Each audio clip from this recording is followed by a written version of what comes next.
Halo, assalamualaikum warahmatullahi wabarakatuh. Apa kabar sanak mancing semua? Kali ini masih di Kito Fishing. Kita akan mencoba untuk mengorek kembali berbagai hal tentang dunia pemancingan, terutama mancing lepas pantai atau memancing di tengah laut. Nah, apakah sanak semua biasanya kalau ngetrip ke laut itu pakai kapal nelayan? Yap, pastinya banyak dong. Terutama juga di kawasan Sumbar, di mana kapal-kapal nelayan sangat berjasa dalam mengantarkan para pemancing, para angler untuk sampai di spot-spot yang diinginkan. Ada beberapa penyebab kenapa kapal nelayan menjadi favorit. Pertama, karena itu alternatif satu-satunya. Yang kedua, karena harganya cukup bisa terjangkau. Dan yang ketiga adalah karena tungganai atau nahkoda kapalnya berpengalaman di laut. Tapi perlu sanak mancing semua perhatikan bahwa karena kapalnya adalah kapal nelayan berarti memiliki beberapa kekurangan daripada kapal standar yang biasanya digunakan atau disewa untuk ngetrip mancing ke tengah laut. Karena para nelayan biasanya menggunakan pola tradisional dan itu biasanya berbeda dengan pola para penghobi pancing yang menggunakan perlengkapan modern. Ada penunjang-penunjang yang tidak cukup di kapal nelayan tradisional. Selain itu juga ada banyak lagi hal-hal yang sering terlupakan oleh para pemancing saking semangatnya mancing ke tengah laut. Ada banyak hal yang terlupakan terkait dengan persiapan memancing ke laut dengan menggunakan kapal nelayan. Nah, kali ini kita akan bahas tentang hal tersebut. Yang pertama, hal yang paling sering dilupakan adalah untuk membawa rod holder atau alat meletakkan joran. Alat seperti ini sangat penting fungsinya karena kadangkala ketika kita sudah menurunkan umpan, kita merasa lapar, haus, mau ngambil rokok dan lain sebagainya, maka rod terpaksa kita tinggalkan. Besar sekali risikonya apabila rod ditinggalkan tanpa ada holder. Karena apa? Karena bisa saja ada ikan besar yang menyambar dan membawa rod jatuh ke dalam laut. Saya sendiri pernah punya pengalaman di mana seorang kawan kehilangan rod dan reel mahalnya gara-gara disambar ikan besar ketika dia sedang mengambil umpan ke pes. Bagi dusana-dusana yang tidak biasa menemukan alat ini di toko pancing, bisa dengan membuatnya secara DIY atau do it yourself dengan menggunakan paralon. Yap, paralon yang digunakan adalah paralon yang ukurannya sesuai dengan rod atau joran yang kita miliki, dipotong sesuai dengan kebutuhan, dan jangan lupa untuk membawa karet atau tali karet sebagai pengikatnya pas di kapal nanti. Yang kedua, yang biasanya dilupakan oleh para penghobi pancing ketika memancing ke tengah laut adalah soal makanan. Yap, makanan biasanya dibawa sesuai dengan kebutuhan kita saja.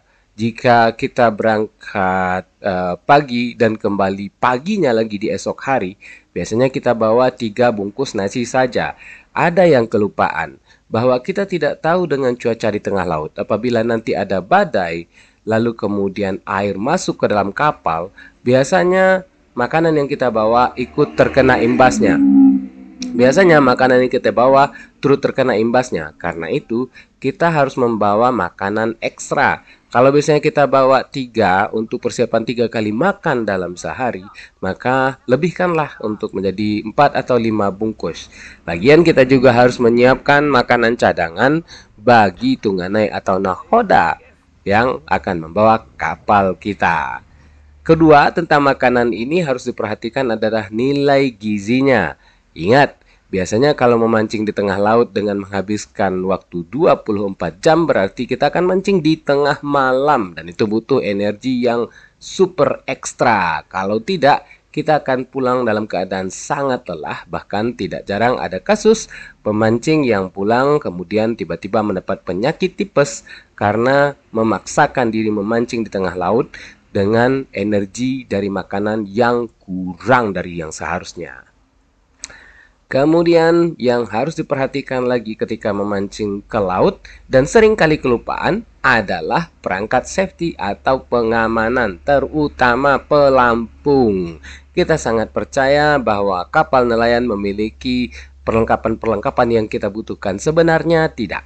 Kapal-kapal nelayan seringkali hanya menyediakan perlengkapan safety bagi tungganai atau pemilik kapalnya saja, bukan bagi penumpangnya. Ingat sekali lagi, kapal yang kita gunakan biasanya adalah kapal yang digunakan oleh nelayan bersangkutan mencari ikan dalam kelompoknya, bukan untuk kelompok pemancing.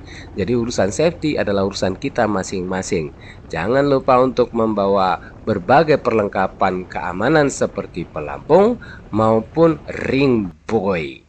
Hal berikutnya yang sering dilupakan ketika memancing menggunakan kapal nelayan adalah perlengkapan untuk menghadapi situasi hujan, yakninya ponco.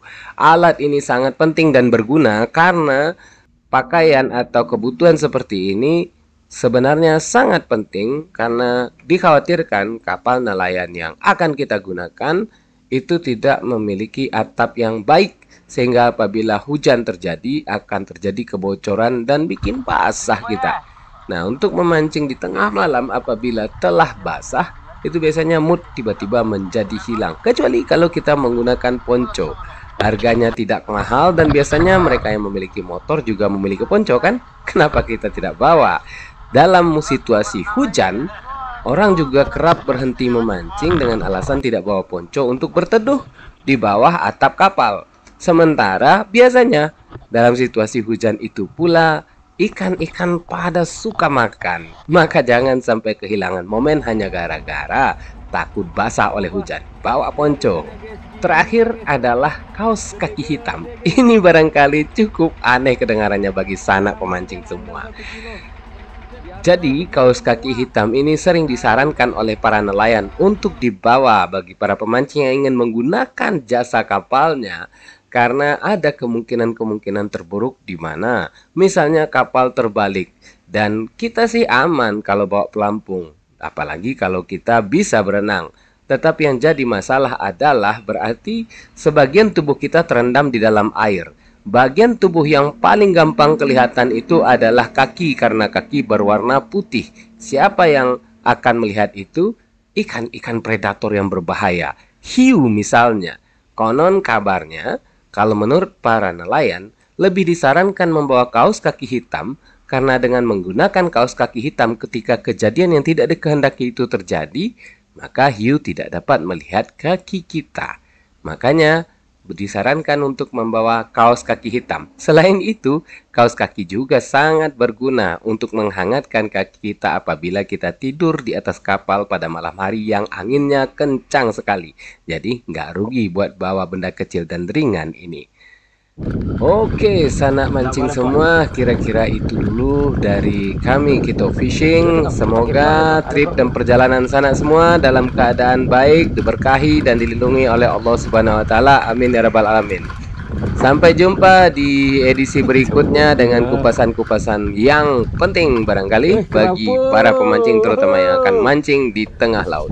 Salam sanak pemancing. Assalamualaikum warahmatullahi wabarakatuh. Ini cuaha guys, ada banyak rapat guys. Jalan kali guys, cuaha men. Gila, ini asik lah.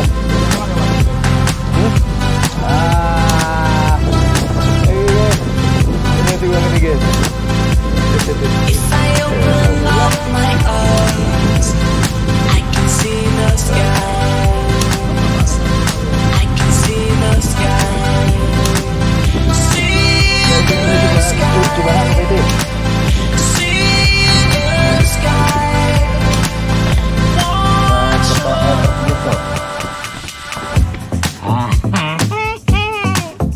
Dapat nih guys, Ustaz Taufik, how are you?